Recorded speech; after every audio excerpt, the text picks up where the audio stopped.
Қайырлы күн, каналыма қош келдіңіз.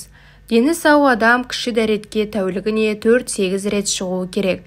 Егер одан да көп баратын болсаңыз және дәретіңіз көп мөлшерде болса, онда несеп жолдарын тексерту керек. Кіші дәретке жиі бару инфекциялық аурудың әсерінен болуы мүмкін. Одан бөлек пиелонефрит, бүйрек және де бүйрек түбінің қабынуы, бүйректегі тас түйіршіктер, тінаралық цистит, қант диабет аурулары себеп болады. Кейде суды көп ішкеннен, тұзды көп қабылдағаннан, несеп жүргізетін сұйықтық қабылдағаннан және жүктілік кезде несеп жиі бөлінеді. Бұл қалыпты жағдай. Егер сіздің ішіңіздің төменгі тұсы ауырмай, ешқандай жайсыздық тудырмаса, сұйықтықты азырақ ішіп, жағдайыңызды байқап көріңіз. Ал егер іштің төменгі тұсымен шап-шаншып ауырса, қызуыңыз көтерілсе, онда уролог немесе андролог дәрігерге тексеріліңіз.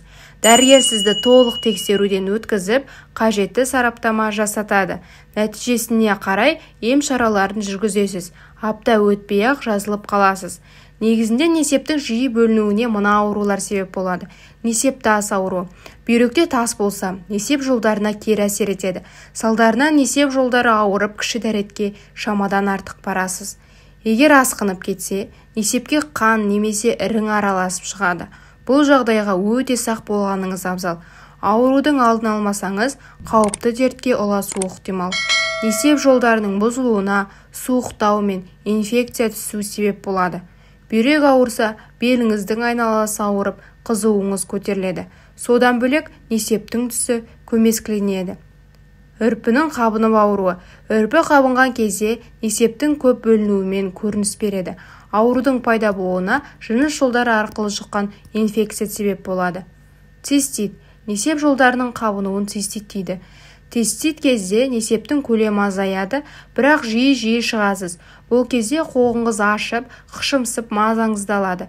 Несеп шыққан кезде ашытып ауыртады. Бұл жағдайда да бей-жай қарауға болмайды. Қант диабет ауруы. Бұл дертте несептің жиі шығуына ықпал етеді. Оған қандағы қанттың көбейгені әсер етеді. Ал қанда қан көбейсе, несеп өз құрамымен шамасын жоғалтады да көбірек бөліне бастайды.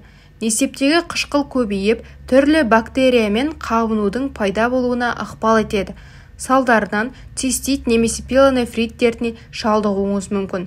Қант диабетінің салдарынан болғанда дәрет түнде жиі қысады. Тәтті ұйқыңызды сан бөліп, уақытыңыздың басым бөлігін әжетханада өткізесіз. Бүйрек ауруы.